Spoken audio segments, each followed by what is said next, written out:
Hello. Alice and Patrick.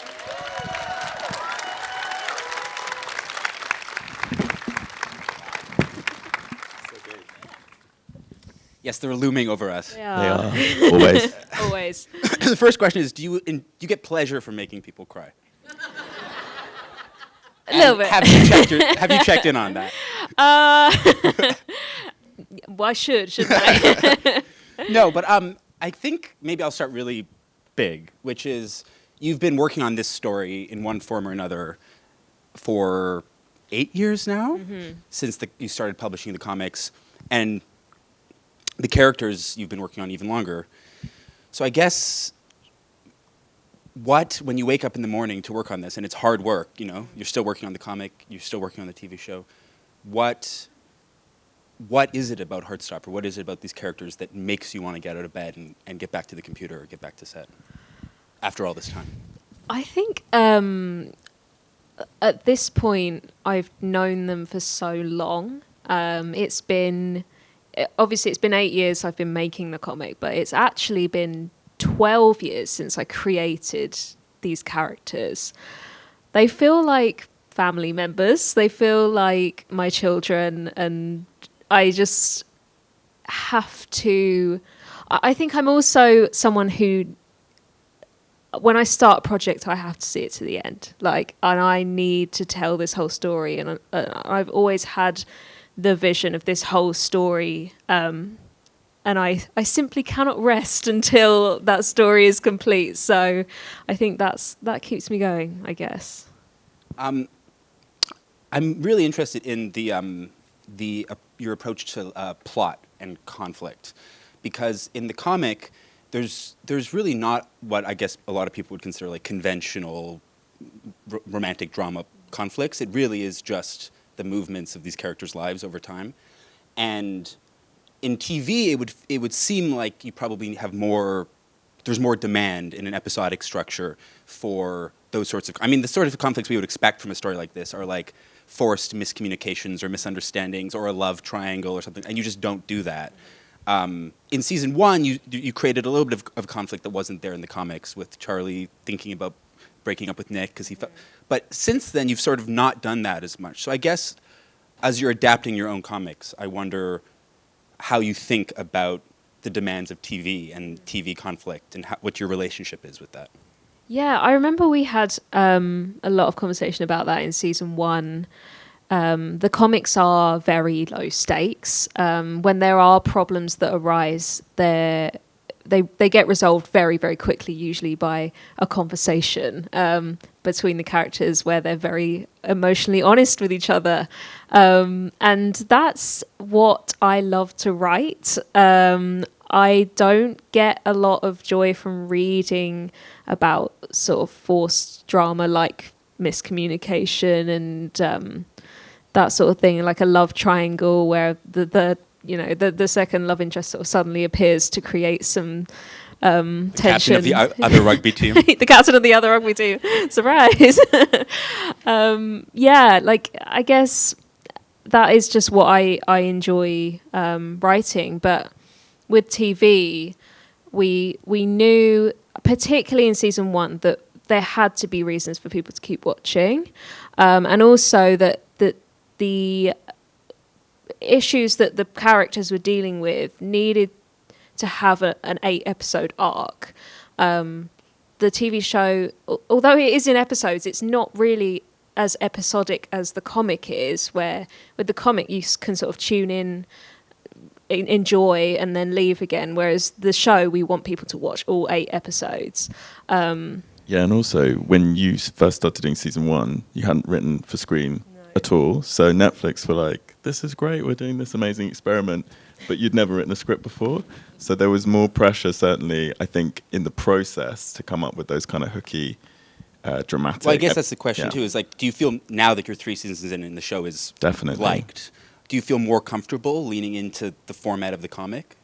I think so, yeah, because people now, they are attached to the characters, and they don't need such obvious devices to keep them interested, because at this point people just want to know what's going to happen with these characters. So. And you write like you know, it's in your DNA. So, for example, Imogen, which was a character in season 1 that was created purely for drama, because we were like, you write her as the most extra, like, she's such an amazing character that by season 2 we're just like, oh, this would be fun if Imogen did this. She's her own story, like, Exactly. suddenly. So it sort of comes Heartstopper good in the end, whatever we do. Well, I guess you had never written a screenplay before you did this. And now you've written every script of the show. But Patrick, the show wouldn't exist without you. I mean, you had a relationship with the comics before, and you approached Alice. Correct me if I'm saying anything wrong. Yeah. And it's pretty rare there's a lot of rare things here. It's pretty rare for one writer to write every episode of a TV show. It's especially rare for that writer to be the creator of the source material. What was how did this start between you two? And how did you manage to convince anyone to give you any money for this? Well, it started just on a kind of me being a fan of the comics. So when I first read the comic, I was like, oh my God, I love this. Like, Charlie's amazing. I really kind of identified with Charlie. He had sort of curly dark hair, which sort of reminded me of me a little bit. And so when I first got to meet you, it was a meeting with your agents where I was coming as a representative of Seesaw, being like, please give us the rights to adapt this story because we love it and we want to do it. And we just kind of like hit it off in terms of what the vision of it could be. And then it's just been a really joyful and lucky experience because we've become friends in the making of it. And we're just kind of like side by side the whole time.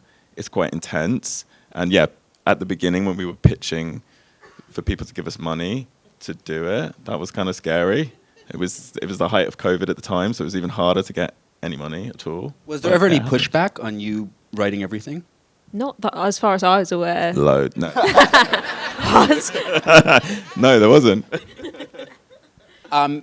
Fast forwarding to this season, which in beautiful ways continues the Heartstopper we know, but also transforms it. As you said, as the characters get older and they mature and they face new challenges. What scared you the most going to this season? What scared me? Or maybe what were you the most unsure of? Most unsure about. I think my instinct would be to say the sort of evolving, more mature themes, but the truth is, I was actually really excited to do that. And that felt really, really natural to me, and I always knew that we would get to that place. So that didn't really scare me, even though it was doing something very different and new. I think what scared me was just, we're on the 3rd season and people really loved seasons 1 and 2. Once again, we have to deliver. I think one of my worst fears is seeing the show go downhill, as shows can do. I don't ever want that to happen to Heartstopper. So every season, there's only been 3, but season 3, again, the pressure was on. Obviously, the reaction and the reception to the show has been incredible, and I'm so glad for that. But it adds the pressure. I was going to ask about this reaction because when you started the comics, you'd published novels already, so you had a fan base, but nothing compared to what it is now, and the story was new. And you were, like you still are, I guess, drawing the comic at your computer, but now between Patreon and how you make the comic, but also between the massive fan base for the TV show, and I know you're very active with it and you care about it.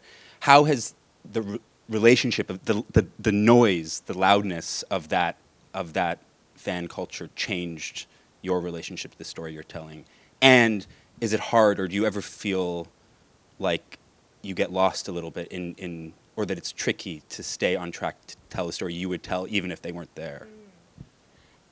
I mean, it's so much louder and noisier than it used to be. I used to be able to read every single comment on the Heartstopper webcomic and reply to messages and comments. And I just can't do that now because there's too many people reading the comic and now enjoying the show as well. And with that, there are positives and negatives, I'd say. The having so many people care about your story is amazing. It's just so wonderful to feel so much love, feel the love that I feel for the story from so many people is incredible. But that also comes with people have so many different opinions about the story, and it's ultimately impossible to please everyone. There's always now going to be a lot of people who don't like what I write, and how the story evolves, and there's. I wouldn't say a lot. Well, okay, maybe, I don't know, but there will be those voices there that will be easy to find, and that's scary, and it's hard. Sometimes it is hard to refocus on what I want to do, because that's really important, that I'm able to stay focused on what I want the story to be and not get caught in this spiral of trying to please the readers, even though I want to please the readers in some ways. When you write characters in book form, they exist in your imagination. When you write them in TV, they exist in a relationship with the actors who are playing them. So now that you've done 3 seasons together, I wonder how that relationship and getting to know the actors, as they grow up, how that has influenced how you write those characters in the show, but also maybe in the comic, and how you approach them. I mean, I think Nick probably wears more Carhartt in the show than he did in season 1. So yeah, just the sort of the interchange between the actors and the characters that you write. I think for me, it's very easy to separate the comic and the show in my mind. When I'm working on the comic, I'm not thinking about the actors really at all. I'm not thinking about the TV world of Heartstopper. I've still got my own drawings in my head, if that makes sense. But with the TV show, when I'm writing the scripts for the show, I'm absolutely thinking about how the actors are going to interpret the words, how they're going to say them. I can really, especially now we're so far into this process, I can imagine how they're going to say the lines, and that's really helpful, because I feel like the scripts that I write are a tool for the actors to use, and I want the scripts to help them in their performance. So that's hopefully helpful for them, and in turn, they're helpful for me as well when I'm writing. Yeah. Can you guys think of any specific example of when you change the direction of a story, or even just a scene, because of conversation with an actor or knowing an actor? Yeah, I mean, there's been, especially in season 3, there were several instances of that.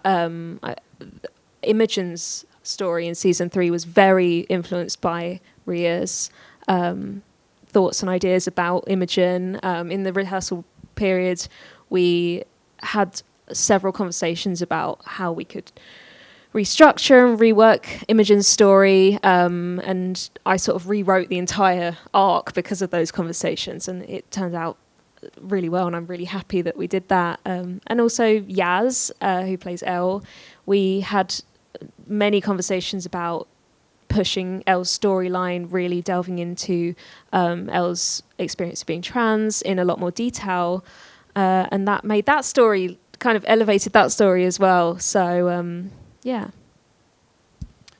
You have had a lot of the same cast and crew over 3 seasons, but you also have a lot of new people every year. You have this new director this season, you have a new editor, I think. You have new actors coming in all the time.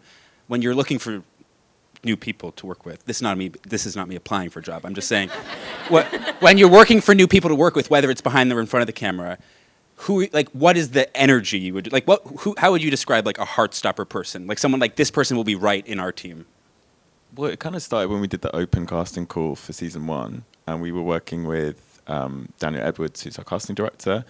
And it's tricky when you're casting, young actors in these roles. And he wrote this amazing little blurb on the call out, which was like, this is an LGBTQ-led show. This is a safe space. We want you to know that, like, we accept everyone in this space, but it is an LGBT space, and if you're coming in, you come in as an ally or, as part of the LGBT community. And I think that just set the tone for the 3 seasons, and we don't have to try very hard because people have such reverence for your source material, they know what it's about, and they're all just really excited to be a part of it. So that's been the fun of it, honestly.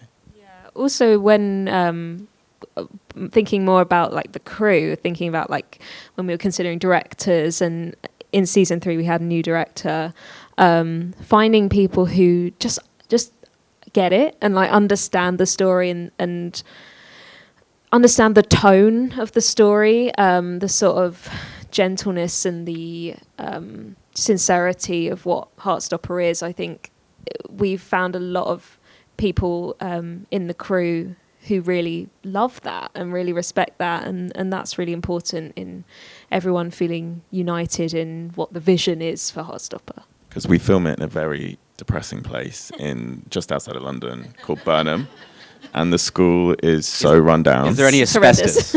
There is so much asbestos. There's no plumbing. It is truly horrific, but it is lightened by our beautiful cast and crew who are there with full passion.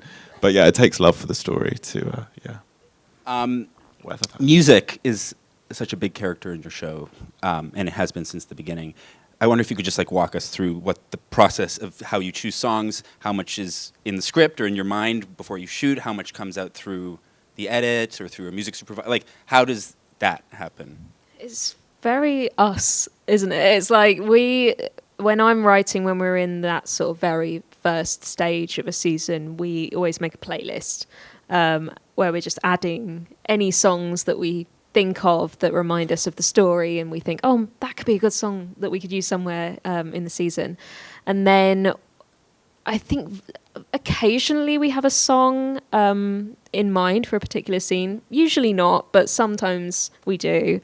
And then in the editing stage, that's when we pick the songs. And it's usually we send the playlist to the editor and they pick the songs from that, or they find something with a similar vibe, and then we share our opinion about those choices. And it can get quite stressful because they run out. There's so much music in the show now, and sometimes the playlist isn't long enough, and so you get the editors being like, "Can you add some more stuff to the playlist quickly?" And Alice and I are like, and like trying to add stuff in. That's when you need Smart Shuffle, yeah. Yeah, well, they have a few artists. If they get really stuck, it's like Wolf Alice, Baby Queen. And they keep cropping up again and again because they just seem to work. What are the gays listening to? Yeah, exactly. Is there a song that you really, really wanted to have in the show that you couldn't for whatever reason? Yeah, there is. Are we allowed to? I don't know what you think. I'm thinking of Lord. Yeah, me too. Yeah. And I love Lord.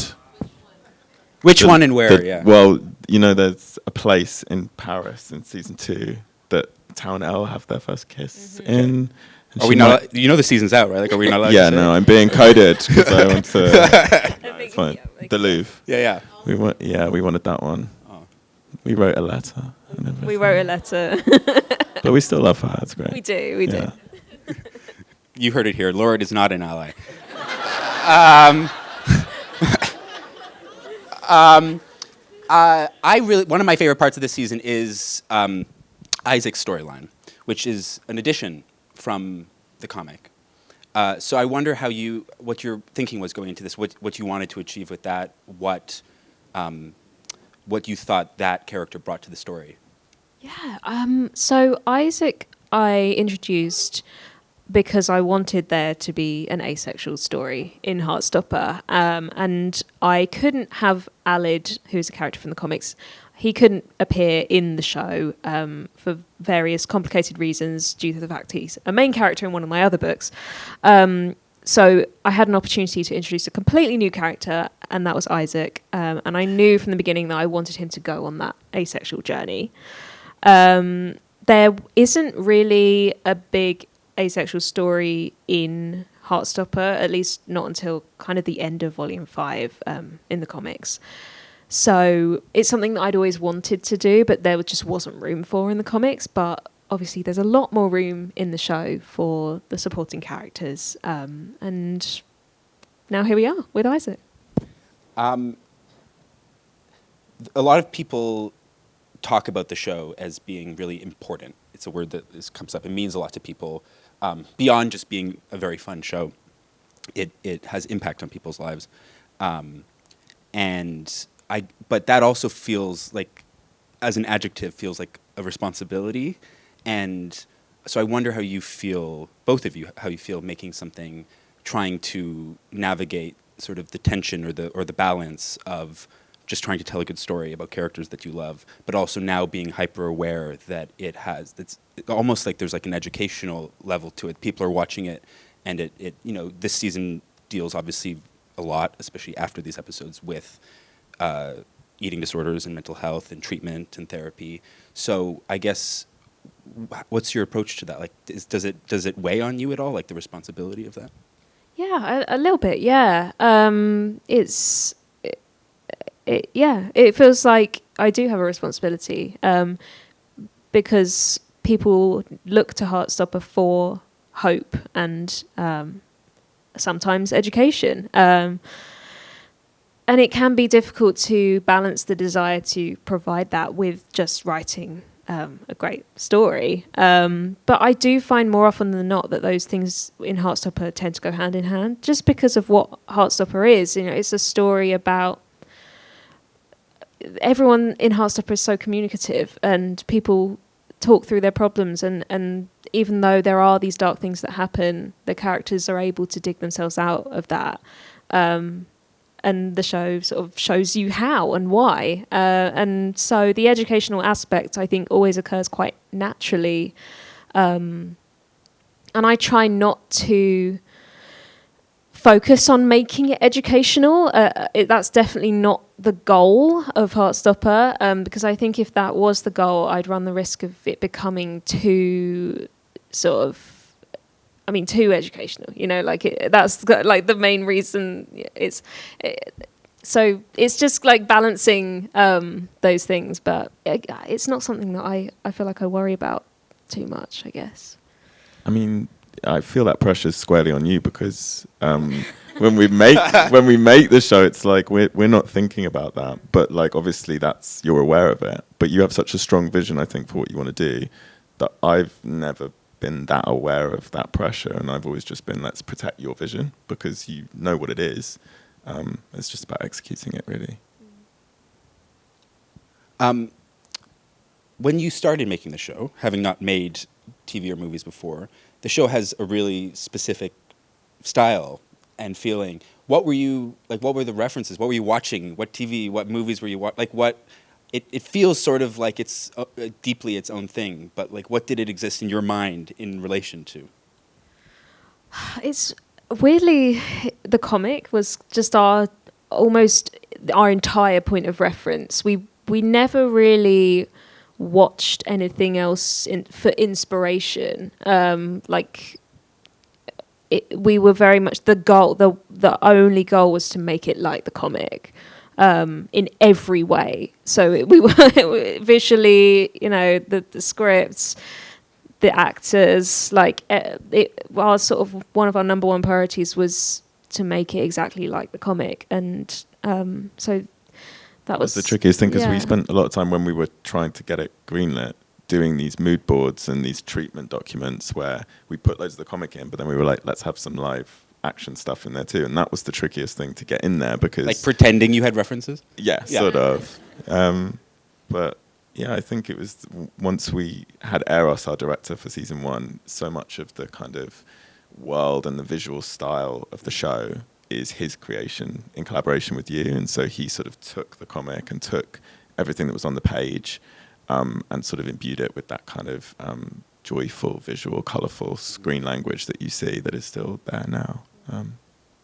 I have one more question, then we're going to turn to the audience. What single moment, so not like episode or idea or but what single moment, one single scene or line or cut are you proudest of in this season? Oh my gosh, that's a very difficult question. This season, wow.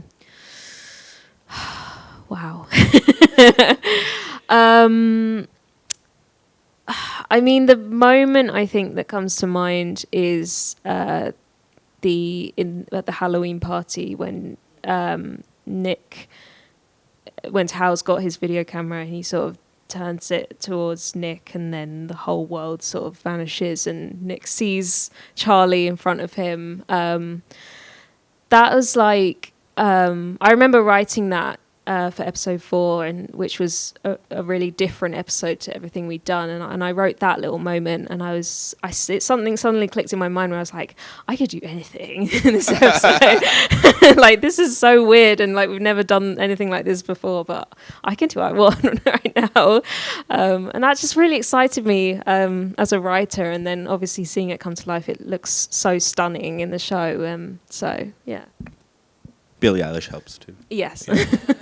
I think I'm really proud of the moment at the end of Act 1, the I love you moment, because that was one in the comic where I was like, like that's so cute, and then like it just looks so cinematic, and I was always conscious of how that was executed in the adaptation. And every time I watch it, I've seen it so many times now, but even and seeing it on this big screen, they're so gorgeous in the way they perform that, and like the way it's shot is so beautiful. So that always makes me pleased that it turned out. On that note, does anyone have any questions? Okay, yes, we do. Right here in the Totoro shirt. And I'll repeat the questions since there's no mics going around. I just want to say, Alice, this is like the best season of the series ever. Like, I'm just amazed at just the evolution and everything of the characters. I kind of have a similar question to Connor, what he mentioned earlier, in regards, without spoiling too much, I don't know if everybody watched the show, the whole series, the whole season, actually. In regards to like the mental health stuff, was there any challenges in the sense that, how can I explain it? That doesn't verge on to being either too triggering for like people that experience the same things as like the characters have, or it being stereotypical? Because I feel like some media, they stereotype a lot of mental health stuff. So how did you find that balance, and also if you had those challenges, how did you overcome them? So the question was about the depiction of Charlie's struggles with mental health and how you felt about the pressures of depicting those and not wanting it to be stereotypical and wanting to be sensitive. Mm-hmm. Yeah, I mean, that question was very much in the forefront of my mind while I was writing that story. The challenge in writing that storyline, both in the comics and in the show, was to find the fine line between it becoming triggering and gratuitous and miserable for no reason, or skimming over the darkness entirely. That there's a sort of line in between those that I really needed to find. And for me, the key there was figuring out what to show and what we should never see, what we should just have explained to us. And I think, like, I've done a lot of research over the many years that I've been writing this story, and I've learned a lot about what things we should never see on screen because they are harmful for people. But we also had a lot of input from an eating disorder charity called Beat. So when I'd written the scripts, we sent them to Beat, and then they gave us feedback about like what bits were working really well, what bits might be stereotypical or not representative of an authentic experience as well. So yeah, had a lot of help and advice about that. But yeah, it was the challenge of this season, but I think we did okay, hopefully. Thank you. Another question. I can't really see here, in the back right here. Yes, the person who's pointing at their chest.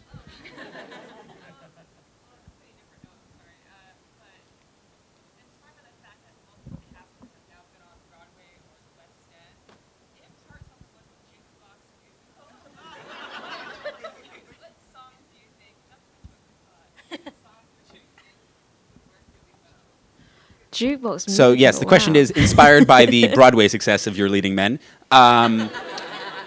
If Heartstopper was to be a jukebox musical, which songs would be in it? Well, if it was a jukebox musical, obviously we've got to have some Baby Queen in there for sure. Taylor Swift? Taylor Swift, perhaps. Bieber Doobie, I think, big Heartstopper fan. Wager Project, obviously. Sufjan. Oh, Sufjan. We had a couple of Sufjan songs, this season, which I absolutely love. Those are the big ones, I'd say. Yeah. When does it open? Another question. Do you want to you pick? You disappoint people. The glasses in the third row. It's you. I love all the costuming in all the seasons, but specifically in this season. Were you part of that designing the costuming, or like was there any inspiration that you were a part of it, and how like all the characters progressed? Specifically, I loved Elle's and also Darcy's outfit. The question was about the costuming, how involved you are, and specifically about Elle and Darcy's outfits, which are great. Me and Patrick are incredibly annoying to our costume designer. We're like constantly wandering into the costume department to express our opinions about what everyone's wearing. There's a WhatsApp as well. There's a WhatsApp. Yeah, where we get all the costume fitting pictures. Yeah. And so the cast are also really annoyed by our kind of like complete like, no, that's not right. We need more. And they pull funny faces in the pictures. Like, They do. Yeah. Yeah, we have a lot of input in the costume. Like, I think the costuming in Heartstopper is so specific. Like, it's such a specific vibe. And we're trying to capture, like, a sort of youthfulness while it not being, like, Disney Channel kind of vibes, which can be really difficult to achieve, to be honest. So I always want to see what the characters are going to be wearing before they're on set, which can be really complicated because there's a lot of scenes in Heartstopper. But yeah, like with Elle and Darcy, was it Elle and Darcy? Like I love their costumes so much. I think Elle, her style is very like boho chic, kind of like very vintagey. I think our costume designer Adam does a lot of thrifting and like vintage shopping for Elle. And Darcy, we had a lot of conversations about like the evolution of Darcy's wardrobe in line with Darcy's kind of non-binary journey, and seeing more sort of androgynous and like masculine style evolving. Those two characters especially, I think the actors have really influenced the direction of the style too, which is really fun. By the third season, I'm sometimes like, that's a Elle/Yaz outfit that Elle's wearing, because there's like a little bit of Yaz's style, which is really fun. Another? Oh God. In the green, right in the middle.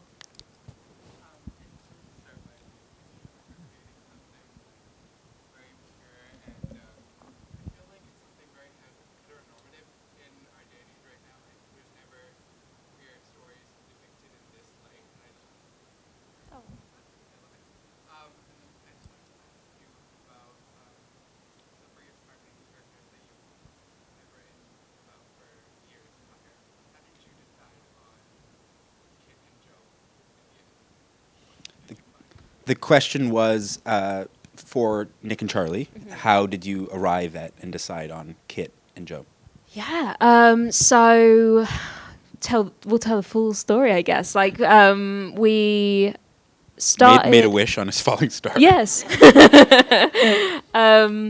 We found Kit first. Before we did the open casting call, we did a little bit of an agented actor search, and through that we found Kit, who I'm sure many of you know. He auditioned for Charlie first, which everyone has a giggle about, but like He was so good, honestly. he was really good. Right, but And also that was like the agent is the one who chooses, you know, what their actor goes up for. So but like we saw that audition, we were like, yeah, he's amazing, but he's just not Charlie Spring. And then I think it was you who suggested that he auditioned for I don't remember that, but I think it was. But yeah, so obviously he auditioned for Nick, and we were like, he's brilliant. I think he really Kit has like a very emotionally open performance as Nick. He feels so kind of vulnerable and emotional, and like you just care about Nick Nelson so much. And I think he really and he was also really different to like most of the people we saw for Nick Nelson. He was always really surprised that we thought he'd be the perfect Nick, which I still can't understand to this day. And he does still say this. Yeah. But yeah, he's so open-hearted and he's so sensitive that it just made so much sense. Yeah. Yeah. So then a little bit after that, it was like a couple of months, must have been a couple of months after that, we did the open casting call. And through that, we found Joe. And this was all through Zoom as well. So all these auditions were on Zoom, which is very weird. But he, like, I found that a lot of people who auditioned played Charlie as very shy, kind of reserved. But Joe had this kind of like confidence. And he played that side of Charlie really well, but he also had this like, I know who I am and I know what I want energy, and that Charlie really has that in him. And I think not a lot of people caught that when like they read the audition material. And he sent in a self-tape to the open casting call, and I could just see Charlie. He was the only one who did a sort of like message to camera that was like, I'm Joe, I'm at school, I live in the Isle of Man, I've just come out and like it's been really rubbish, or like whatever it was that he said. And it was so sweet because you just got this like sense of who he was as a person, and then his audition was really good as well. Yeah, he made an impression. Okay, we only have time for a couple more questions. Who's the furthest one in the back? Because I feel like they always get forgotten. At the very back. There's a lot of like, amazing. Second of all, there's a lot of like books in the series. How do you like decide like who is reading what, and like how is that like there's like I love all of the like hidden Easter eggs in the show, and the books are one of them. And I just think that like how did that sort of come about? Yes, the question is about all the books everyone's reading in the series. Yeah, I am very involved in choosing the books. Whenever there's a book on I notice screen, your books make a lot of appearances, which beg a lot of questions about the logic of... They do. Yeah, I mean, firstly, there's obviously Isaac's books are such a big part of that. And each season I do a full list of in what scene is Isaac going to be reading what book. And I try and make it link in some way to what's going on in the story. Most of the time that works out. And yeah, if there's ever any other books that are very visible on screen, usually I get consulted about it. I always find it sort of happens last minute when I'm on set. Someone in the art department will come up to me and be like, what book are we using in this scene that we're filming really in 5 stressful. minutes? It is really stressful. Because they don't get it's the clearances. The clearances, You never know when they're going to come through, so Yeah. sometimes it's like... Yeah, because you have to contact the publisher and like get permission to use it on screen, which is very difficult for some reason. So it's very complicated for everyone involved.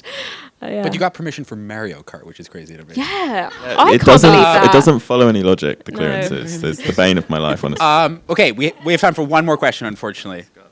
Okay. My question is actually about Solitaire. It's one of my favorite books ever.